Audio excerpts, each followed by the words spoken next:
The fifth season of Money Heist begins with the professor caught in the most dangerous position he has ever faced. Alicia Sierra, the ruthless and pregnant former inspector, discovers his hideout and manages to capture him at gunpoint. She ties him to a chair, determined to extract everything she can from him, and with her personal vendetta against the gang and the government that betrayed her, she becomes an unpredictable force. Meanwhile, inside the Bank of Spain, the group is still mourning the death of Nairobi, and their emotions are raw, driving them to hold on even more fiercely to their mission. Tension grows as Colonel Tamayo prepares to unleash the full might of the Spanish army to crush the heist once and for all. Lisbon has just been reunited with the gang after her miraculous rescue and helicopter entry into the bank, which was orchestrated by the professor before his capture. She brings with her hope, but also the heavy responsibility of leading the team in his absence. Tokyo, always impulsive and stubborn, continues to push forward with her bold attitude, though deep down she is haunted by loss and guilt. Denver and Stockholm's relationship begins to show cracks under the pressure, as Stockholm struggles with her own conscience after having to shoot Arturo, who once again tried to cause chaos inside the bank. Helsinki, wounded and emotionally shattered after losing Nairobi, struggles to keep his strength while Palermo tries to maintain control over the technical side of the operation, particularly the extraction of gold through the complex water pump system. Outside the bank, Tamayo authorizes the use of military-grade force. Armored vehicles, soldiers, and helicopters surround the bank, signaling the beginning of an all-out war. The robbers, however, are not unprepared. With Palermo's meticulous planning, they use homemade explosives, heavy weapons, and clever tactics to slow down the army's advances. The gang transforms the Bank of Spain into a fortress, ready for battle, but they know that their time is running out. Every member feels the weight of this final fight. For Tokyo, especially, it becomes a matter of redemption and sacrifice. Alicia, while interrogating the professor, finds herself in unexpected labor. The professor, even in chains, shows his resourcefulness and humanity by helping her deliver her baby. This changes the dynamic between them, and slowly Alicia's hatred begins to clash with her growing understanding that the government used her as a scapegoat just like it did with others. Over time, she is faced with the choice of whether to continue hunting the professor or to ally with him against the system that betrayed them both. Meanwhile, Tamayo grows desperate, feeding lies to the media, manipulating public opinion, and portraying the robbers as cold-blooded terrorists. Yet the robbers continue to gain sympathy from ordinary citizens who see them as rebels against corruption. The military breach begins, and inside the bank, chaos erupts. Gandia, the brutal security chief who had once terrorized the robbers, returns as part of the army unit, reigniting old traumas. A series of violent confrontations follows, with bullets tearing through the walls of the bank, smoke filling the hallways, and blood being spilled on both sides. The robbers, though outnumbered and outgunned, fight with everything they have. In the middle of the battle, Tokyo, Denver, and Manila are cornered by enemy forces. Surrounded with no way out, Tokyo makes the ultimate sacrifice. She fights ferociously, taking down many soldiers, and when she realizes there is no escape, she pulls the pins on her grenades, ending her life in a massive explosion that kills the soldiers along with her. The loss of Tokyo devastates the group, especially Rio, who had loved her deeply and now finds himself shattered, blaming himself for not being able to save her. Her sacrifice, however, buys precious time for the others.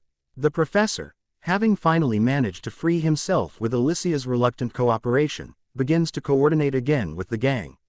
His genius re-emerges as he sets in motion a plan to not only protect the robbers but also to force the government into a corner.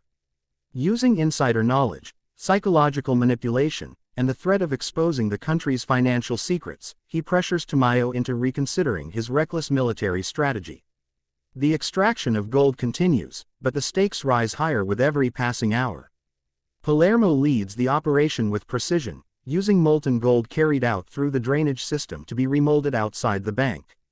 This enormous treasure is the very heart of the heist, and without it, everything would be for nothing. As the military's pressure grows unbearable, Stockholm battles her inner demons. She is traumatized by shooting Arturo, the father of her son, even though it was done to protect herself and the others.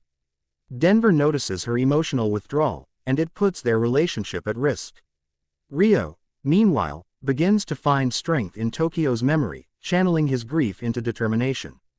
Helsinki, though physically injured, continues to fight loyally for his family.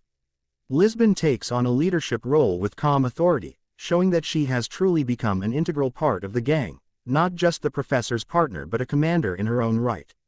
The climax builds as Tamayo orders the final assault, determined to end the heist even if it means bloodshed on a massive scale. The professor, however, outsmarts him once again. He leaks evidence of government corruption and manipulation to the media, turning public opinion even more heavily against the authorities. With millions of citizens watching, Tamayo realizes that he cannot afford to massacre the robbers, especially with the world's eyes on Spain. At the same time, the professor finalizes his plan to ensure the gang's survival. By cleverly replacing the extracted gold with brass coated in gold, he manages to keep the authorities believing they have recovered the treasure, while the real gold is secured by his allies outside. The robbers inside the bank, battered and broken from the battle, finally surrender when the professor instructs them to. It appears at first to be defeat, but it is part of the greater plan. Tamayo stages a false narrative for the cameras, claiming that the state has triumphed and recovered the gold. In reality, the professor has once again played the system, ensuring that the government saves face while the gang escapes with the fortune. Each surviving member of the gang is taken into custody, but they are quickly released as part of the secret deal that guarantees their freedom in exchange for silence and the illusion of victory for the state. The heist ends not with the deaths of all the robbers, as many feared, but with a bittersweet sense of triumph.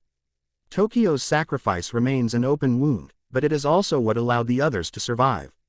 The professor, standing with Lisbon, Helsinki, Palermo, Denver, Stockholm, Rio, and Manila, reflects on the impossible odds they faced and how they managed to pull off the greatest heist in history. Alicia, now free with her baby, disappears into the shadows, having chosen her own path away from the system that destroyed her life.